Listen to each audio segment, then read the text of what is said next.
Good morning from sunny Spain. So today I'm going to walk from Torrox Costa. I'm going to go and have a look at Torrox Pueblo, and it's always interesting to go into the villages. It's always a little bit more authentically Spanish. The coast is lovely, of course, but you know, you get your tourists and you go into the mountains and you go into the little pueblos and all that kind of stuff, and it feels like real Spain. That's what I like. So we're going to go and have a look at that. It's actually happening a little bit later than I thought this video. I was going to go to the supermarket this morning. I was like, right, I'm going to get there for 7:30. So I walked to the supermarket. Closed, mate. Do you know what time they open? The supermarkets in Spain?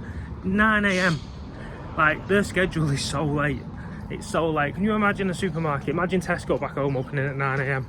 Which wouldn't happen. So a little story from the other day.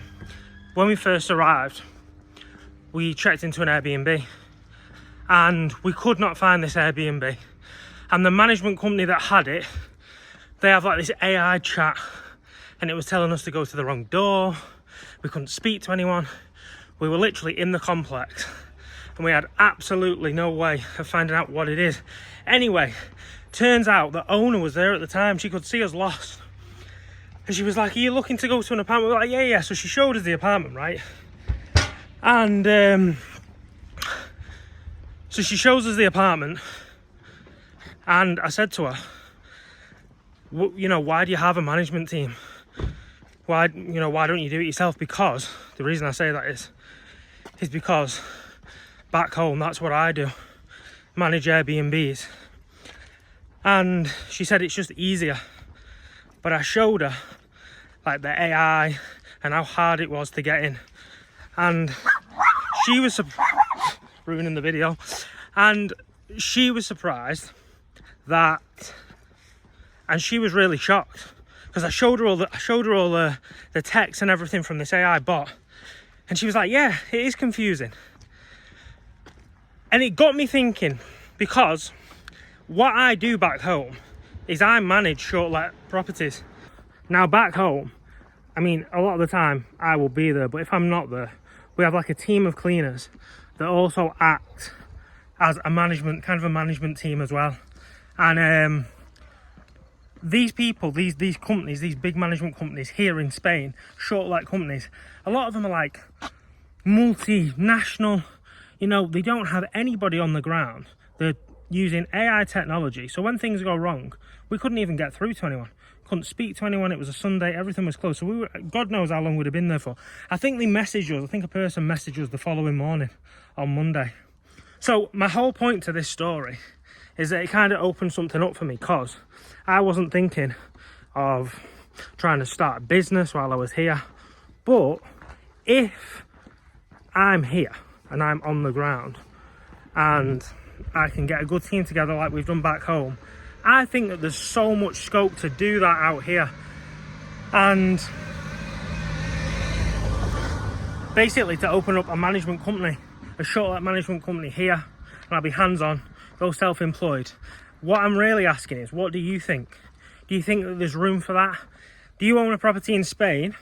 Or if you did own a property in Spain, would you be happier giving it to a multinational company that have got a proven track record? Don't get me wrong, they have a proven track record of being able to do it. Or would you rather have like a local, smaller team, someone that's on the ground there speaking to you, can be hands-on if anything goes wrong?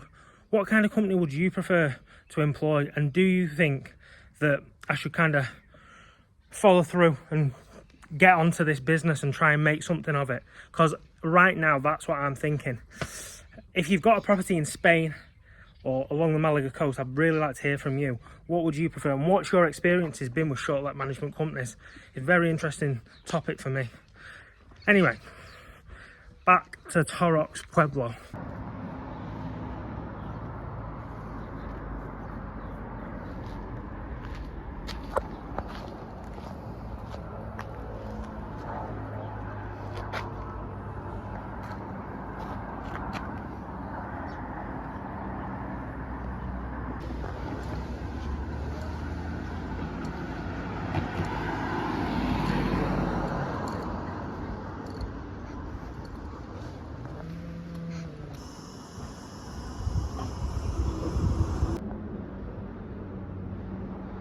So this building behind me is the it's like the town hall information centre, where I suppose you can go and ask any question you want really. But what a view! What a view from Torrox Pueblo.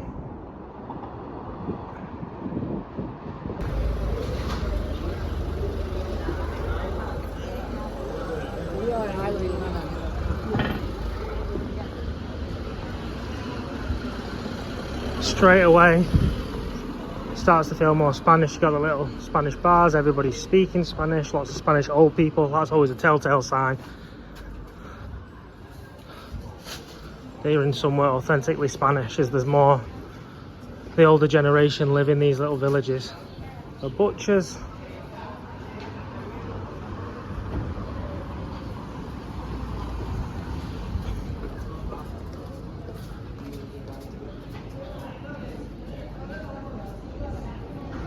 a couple of old chaps having a conversation up here. I just like the feel.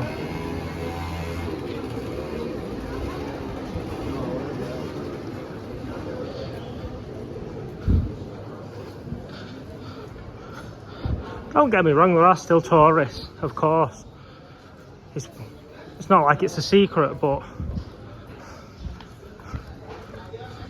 much less.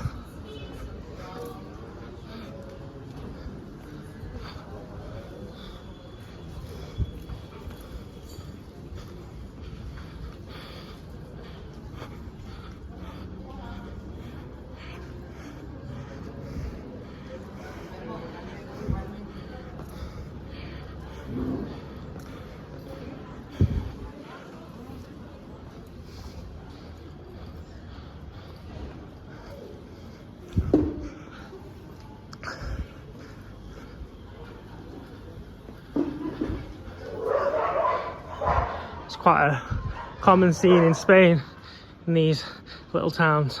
They always have little flower pots like that on the wall.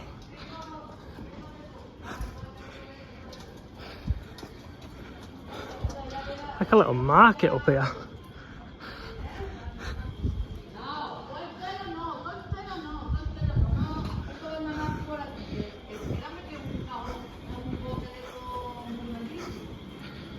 Lovely little market there, you go and get all your fresh fruit.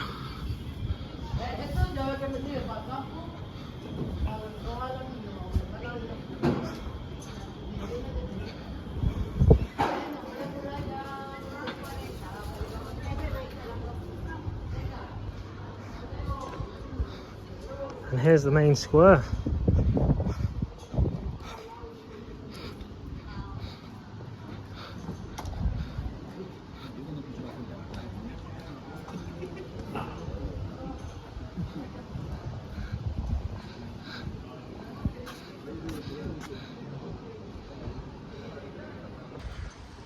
Just on those little supermarkets like that you find up in these mountains, they're really necessary, because you get the old people that live here, and it's really far to walk into Torrox Costa or somewhere like that. So for them it's a necessity.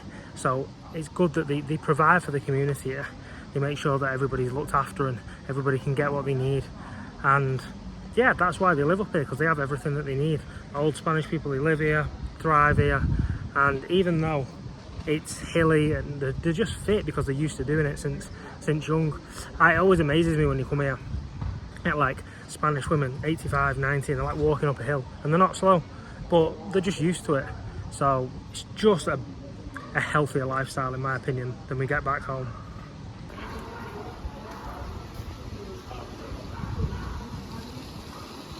See what they've got on the menu.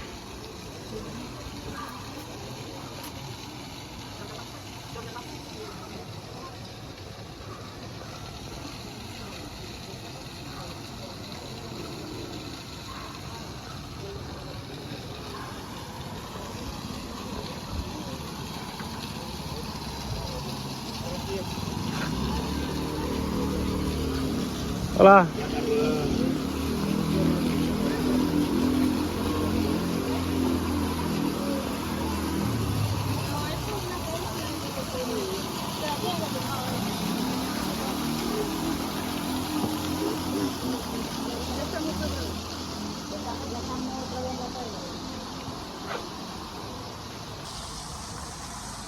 One of the things for me, my job is property. That's how I make a living. So one of the most fascinating things for me is always going up to like a real estate agent window wherever I am in Spain and just seeing the prices. So we're going to have a look at what they are. I imagine they'll probably be quite reasonable up here. I mean, they're not cheap. They're really not cheap. 559,000 euros for a 4-bedroom villa. That might seem cheap to some people, especially back home, to have a pool and a villa for that kind of money, but where we are, we're quite far away from the coast, so usually places are a little bit cheaper, but it seems to be quite a popular place, Torrox Pueblo, so not as cheap as some of the other towns out of the way that I've seen. We've got a 3-bedroom, 255,000 euro. These are all reserved, by the way. Them 2, 3, 4, 5, 6. Most of these are reserved, so people are buying. This here, there's not many pictures of the inside. There's a picture of the inside there, but not many, so that tells me probably not in the best condition. 535,000 euro. 195,000 euro for a 2-bedroom, 2-bathroom. Decent view. You can still see the sea in the corner. 112,000 euro, 2-bedroom, 2-bathroom. That's like a traditional like townhouse. Probably bang smack in the middle of the pueblo. So yeah, more expensive than what I thought actually.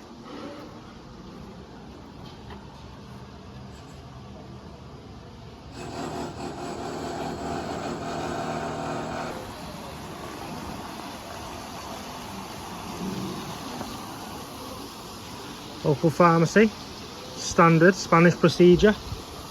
Local bank, which I like about Spain. They still have banks, like local banks. You don't have to go to the city centre. You can just go basically wherever you live. They all have one, which is something that we're losing back home. You have to go to town, or you have to go into the city, and they're closing all the local banks, which makes things difficult. There's more community in Spain, for sure. More community. They look after people in the towns and the pueblos, and that is lacking from the UK. We don't have community.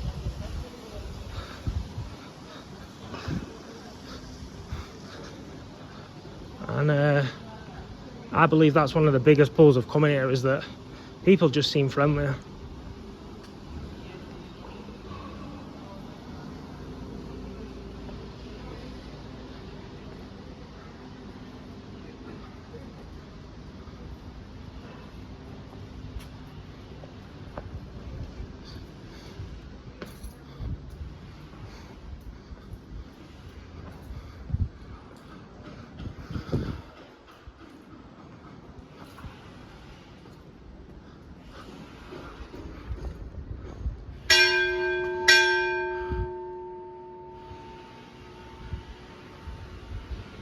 Church bells going off. See, that's one of the things I love about Spain, is like you can be walking from here not knowing that there's anything remotely nice to look at, and then bang, it'll hit you a lovely church. That's why I like walking around these places. Everywhere you turn there's something different.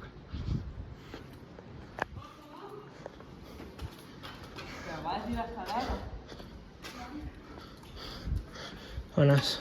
Room tour. ¿Ah? Room tour. Sí, sí, eso para YouTube. Ah, YouTube. Sí. Hasta luego.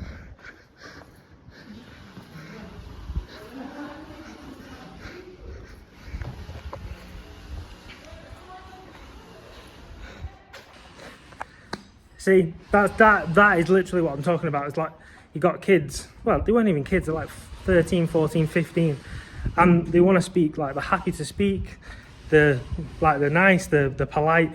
Back home, I'm not saying that wouldn't happen, but would you get many 15-year-olds going, oh, you're doing a tour? And be like, yeah. And they're like, oh, hey, like, hello. Like it's just a different feel. Like, they're just, to me, I feel they're more friendly. Maybe it's because I speak the language, I don't know, but I just feel like they're friendlier. And I love that about Spain, so yeah. You see how like quiet the streets are? I mean, there's nobody in. This is kind of why the young people in Spain, because if you ask young people in Spain, they say that they have to move usually from where they're from. So what they're saying is they move from like their little villages, and they either go to the city in Spain or the coast or whatever, where there's more people, where there's a town, a city, or they move abroad, which is sad really, but you can see why, because for work there really isn't much for them. But it's really sad because they're great little places, but there's just not much for the young ones here. Shut for probably until next summer, but what a lovely little place to get an ice cream and be able to sit and enjoy that beautiful Torrox view.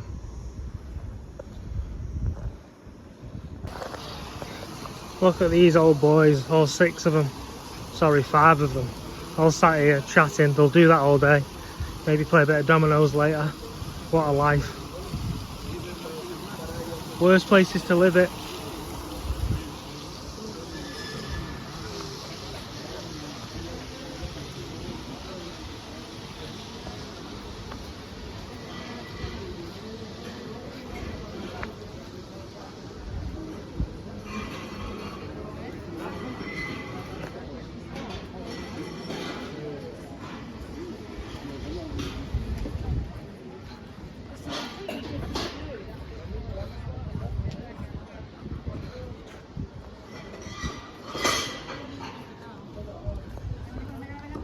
So there it is, a little tour of Torrox Pueblo. There's always little places like this to explore in Spain. They're all over the place. So really, nothing left for me to do but to sit, have a beer and say thank you for watching, and I'll see you in the next video. Have a good day.